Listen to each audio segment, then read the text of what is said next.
할렐루야. 네, 오늘도 복된 주일입니다. 하나님은 영이시니 예배하는 자가 신령과 진정으로 예배할지니라 그랬습니다. 오늘도 주일날 주님 앞에 나온 우리 성도님들 큰 은혜가 있기를 바랍니다. 오늘 본문의 말씀 마태복음 9장 27절에서 38절까지 제가 봉독하겠습니다.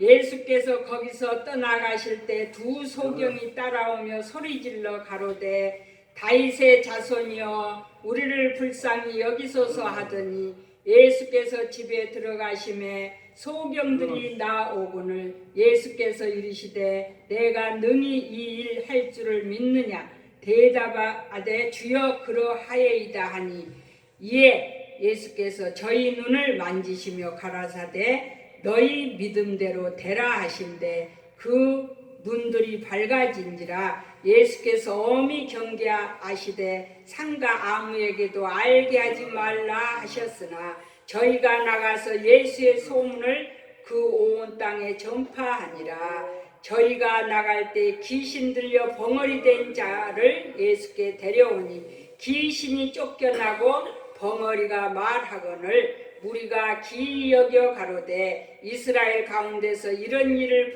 본 때가 없다 하되 바리새인들은 가로되 저가 귀신의 왕을 빙자하여 귀신을 쫓아낸다 하더라. 예수께서 모든 성과 촌에 두루 다니사 저희 해당에서 가르치시며 천국 복음을 전파하시며 모든 병과 모든 약한 것을 고치시니라. 무리가 보시고 민망히 여기시니 이는 저희가 목자 없는 양같이 고생하며 유리함이라. 이에 제자들에게 이르시되 추수할 것은 많되 일꾼은 적으니 그러므로 추수하는 주인에게 청하여 추수할 일꾼들을 보내어 주소서 하라 하시니라. 아멘. 오늘 말씀 제목은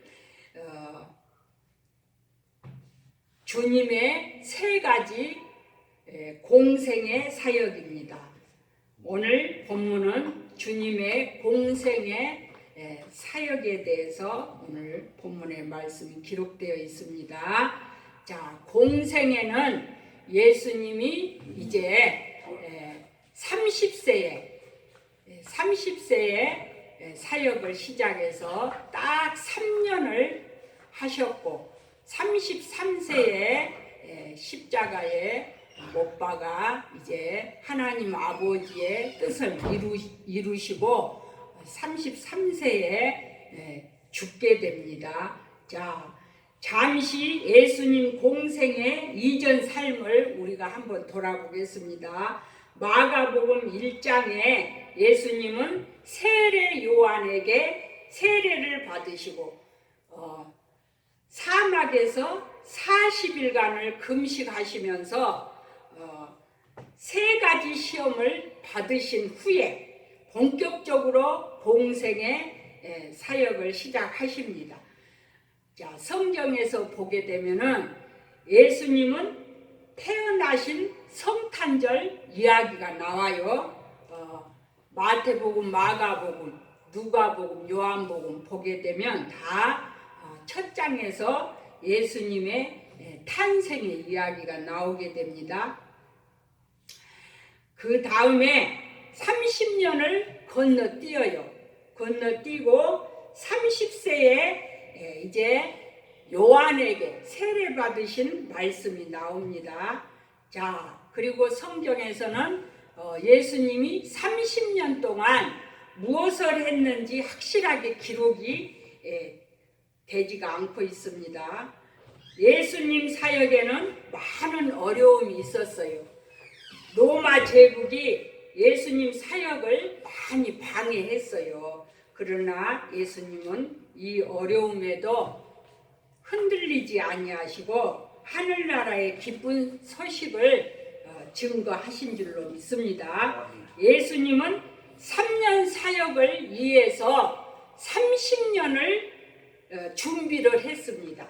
태어나서 10살 때까지는 유아기, 또 10세에서 20세까지는 청소년기, 20세에서 30세까지는 청년기, 이렇게 세 부분으로 나눌 수가 있습니다. 자, 예수님의 아버지는 요셉입니다.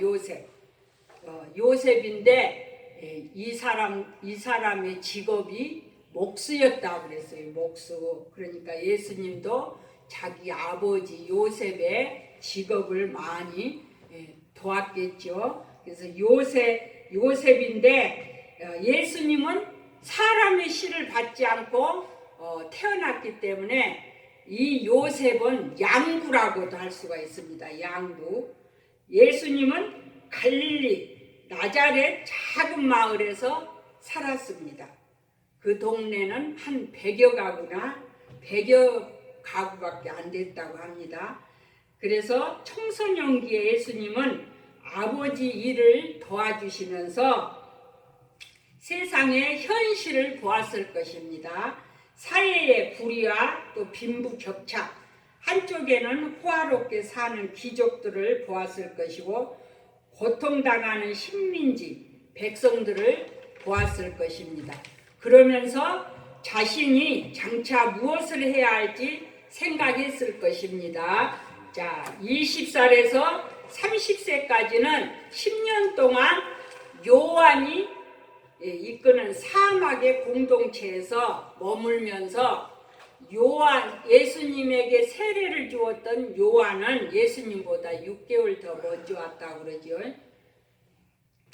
그래서 사막의 그 공동체에서 머물면서 이제 깊은 기도를 했을 것입니다.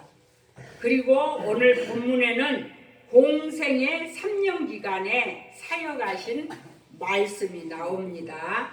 당시에는 예수님을 그저 그들의 세상적인 인생 문제를 해결해 주시는 메시아 정도로 생각하는 사람들이 많이 있었습니다. 그러나 성경이 말씀하시는 메시아는 지상 행복을 가져다주는 그런 정치적인 메시아가 아니라 영혼 문제를 해결해주는 희생과 모범의 메시아인 것입니다. 무엇보다 예수님의 공생의 사역과 행적은 예수님의 성육신 목적이 무엇인지 보여주고 있습니다. 그래서 첫 번째로 예수님의 성육신으로 오신 목적이 구령사업에 있었음을 가르치고 있습니다. 마태복음 9장 27절에서 31절까지 한번 보시겠습니다. 9장.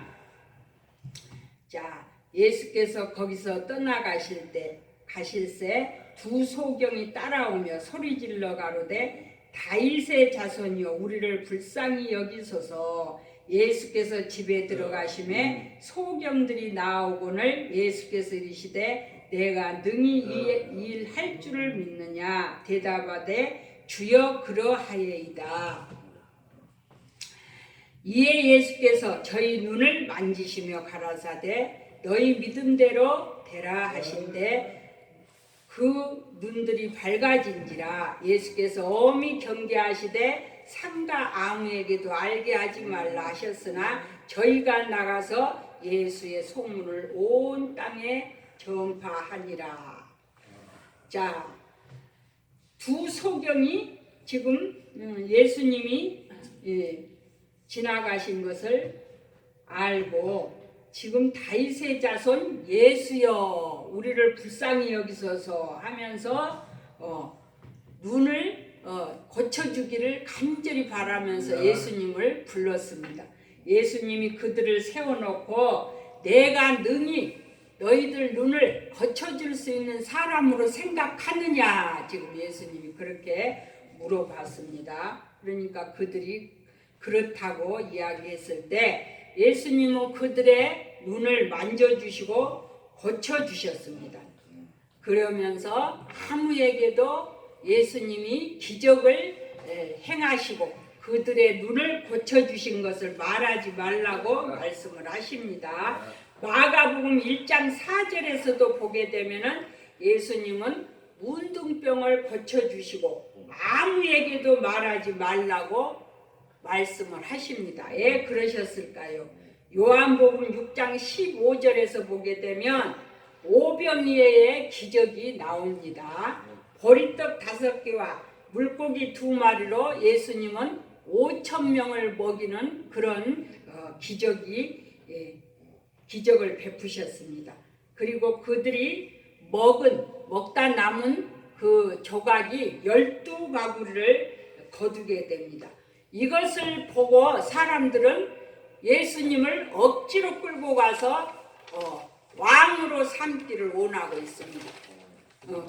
그때 예수님은 이제 산으로 가셔서 기도를 하셨습니다. 산으로 도망갔죠. 억지로 왕을 삼으려고 하니까 예수님이 아무에게 말하지 말라고 하는 것은 참된 구령 사업에 방해를 받을까 봐서 말하지 말라고 합니다. 오늘날도 그때 당시에 예수님이 이렇게 많은 기적을 행하시고 병든 자를 치료하고 또 먹을 것을 해결하시고 그렇게 한다고 하면은 사람들이 다 데려다가 앙으로 삼으려고 막 하겠죠. 근데 예수님은 세상에 왕이 되려고 오신 분이 아니시기 때문에 이제 산으로 가서 기도하신 줄로 믿습니다. 자, 그래서 예수님의 구령 사업에 방해를 받을까 봐서 이 소경 또 문둥병 이런 병을 고치고 아무에게도 말을 하지 말라고 하셨습니다. 예수님이 이 땅에 오신 목적은 사망 권세 아래 있는 우리 죄인 인간들을 구원해 주시기 위해서 오셨습니다. 이제 며칠 있으면 성탄절이 다가왔습니다. 성탄절은 이제 우리 예수님이 아기 예수로 동정녀 마리아의 몸에서 성령으로 잉태되었습니다.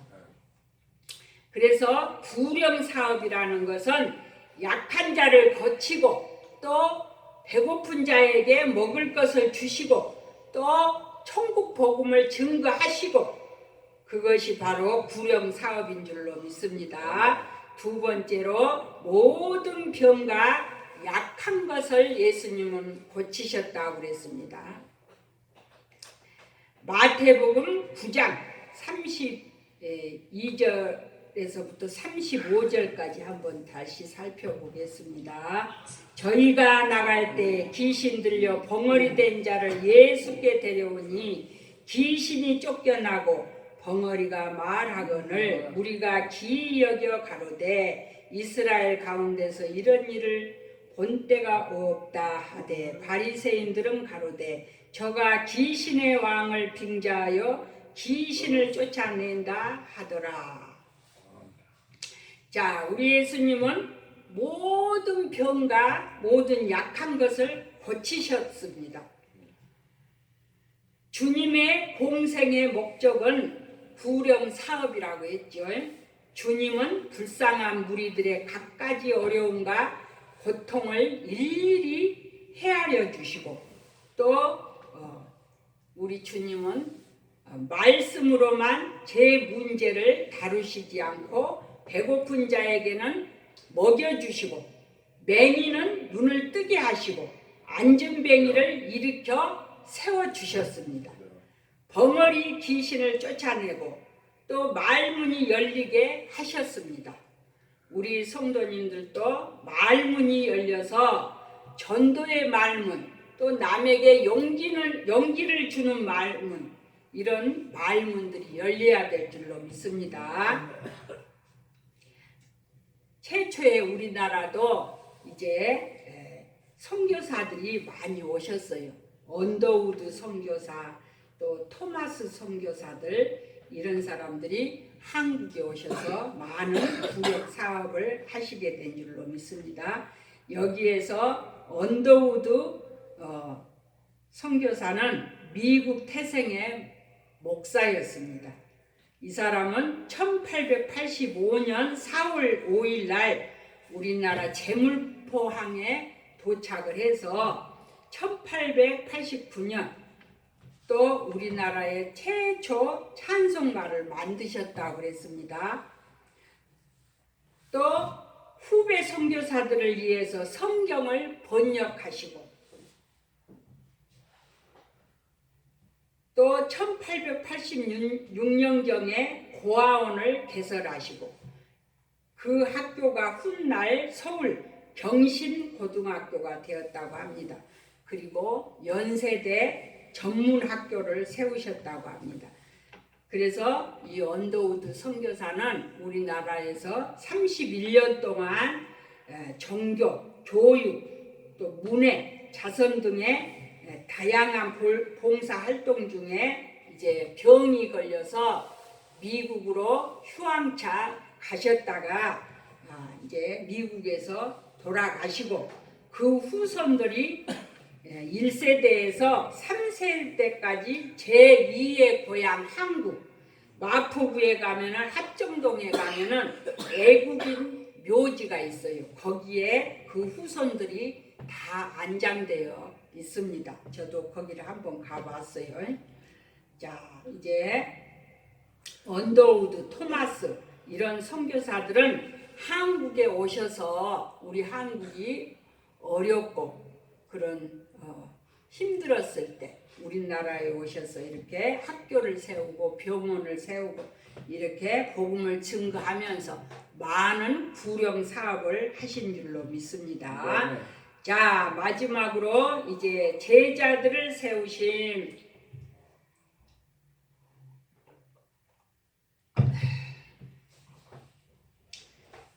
제자들을 세우십니다. 예수님은 이제 공생의 기간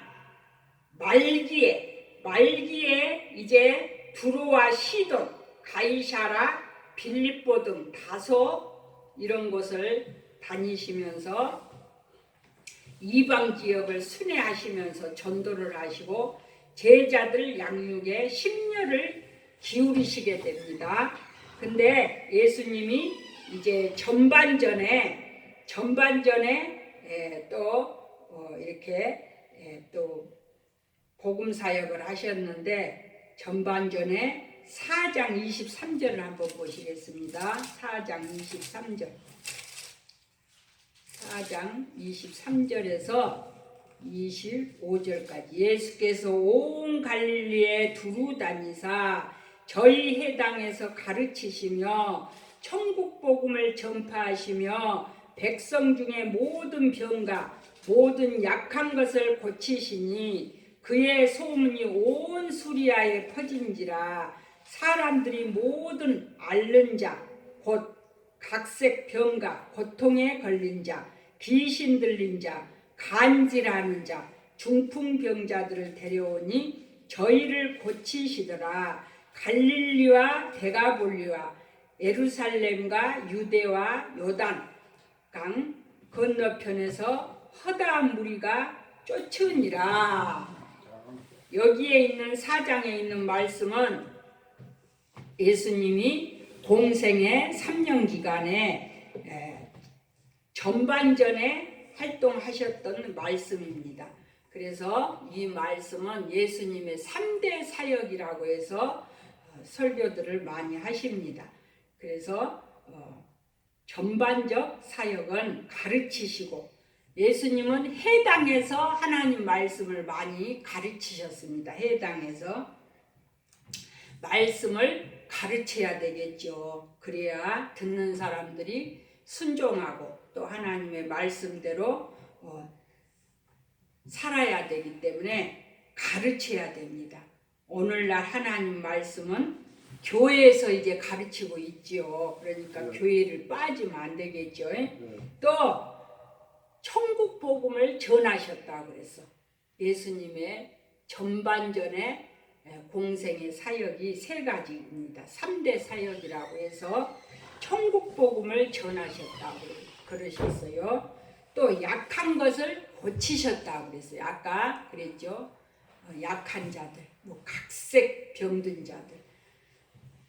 지금은 오늘 본문의 말씀은 공생의 후반기입니다. 후반기에 이제 마지막으로 예수님은 제자들을 삼는 일에 심려를 기울이셨다고 했습니다. 마태복음 16장 13절에서 20절까지 보니까 예수님이 제자들을 모아놓고 이제 물어보십니다. 사람들이 나더러 뭐라고 하더냐 이렇게 물어보십니다. 그러니까 제자들이 대답하기를 세례 요한 또 엘리야 에레미야 선지자 중 하나이다 이렇게 대답했어요. 그러니까 예수님이 너희는 나를 누구라 하느냐, 그러니까 시몬 베드로가 대답을 합니다. 주는 그리스도시요 살아계신 하나님의 아들이십니다. 우리가 이 시몬 베드로와 같은 이 신앙 고백을 많이 하셔야 될 줄로 믿습니다. 주는 그리스도시요 살아계신 하나님의 아들이시니이다. 저도 교회를 세우기 전에 이 신앙 고백을 많이 했어요. 그리고 베드로에게 이 반석 위에 교회를 세우겠다 하나님이 약속을 하셨기 때문에 저도 이 신앙 고백을 많이 하면서 교회를 세우게 해달라고 하나님 앞에 기도를 많이 했습니다. 우리 성도님들도 이 신앙 고백을 많이 하시기 바랍니다. 자, 그러니까 예수님께서 바요나 시몬아 내가 복이 있다. 이를 알게 한 것은 혈육이 아니요 하늘에 계신 내 아버지시니라 이렇게 말씀을 하십니다. 그러면서 베드로에게 이 반석 위에 교회를 세우겠다. 음부의 권세가 이기지 못하리니 천국 열쇠까지 이제 주십니다. 그러면서 땅에서 매면 하늘에서도 매이고 땅에서 풀면 하늘에서도 풀리리라 이 말씀을 하십니다. 그러니까 우리는 이 베드로와 같은 이 열쇠가 다 우리에게도 주어져 있어요. 그러니까 우리가 기도할 때 우리가 땅에서 우리가 자꾸 푸는 그런 기도를 하셔야 돼. 그러면 하나님도 풀어주셔. 근데 우리가 스스로 매이면은 하늘에서도 매이게 된다고 그랬습니다. 자, 주님께서 이토록 제자들의 양육에 큰 노력을 기울이신 것은 당시 이스라엘 백성들이 목자 잃은 양과 같이 고생하며 기진하였기 때문이라고 했습니다. 예수님은 영혼들을 바라보시면서 불쌍히 여기셨어. 그래가지고 사람들이 다 목자 없는 양같이 기진맥진해서 그렇게 예수님 눈에는 보였기 때문에 제자들을 양육해서 그 영혼들을 구원하시기 위해서 예수님은 이제 공생의 말기에 이렇게 제자들을 세우신 줄로 믿습니다. 자, 주님은 제자들이 예수님 뒤를 이어서 계속 구력 사업에 힘쓸 것을 기대했기 때문이라고 그랬습니다. 제자들이 구령 사업에 힘쓸 것을 당부하신 주님은 오늘도 우리 성도님들에게 저 휘어져서 지금 추수해야 할 이 땅에 많은 영혼들을 살리기 위해서 오늘 또 파송하고 또 전도를 내보내시고 우리 하나님이 우리 예수님이 그렇게 하시기를 원하고 계십니다. 그래서 우리는 항상 기진하여 세상에서 방황하고 있는 영혼들 주님께로 인도할 사명이 우리에게는 다 있는 줄로 믿습니다. 아멘. 자, 오늘 주님께서 공생의 기간 동안 3가지 사역을 우리가 살펴보았습니다. 자, 가르치고 약한 것을 고치고 또 제자를 세우시고 3가지를 우리가 말씀을 통해서 살펴보았습니다. 우리 기도하시겠습니다. 할렐루야. 은혜가 풍성하신 좋으신 하나님 아버지,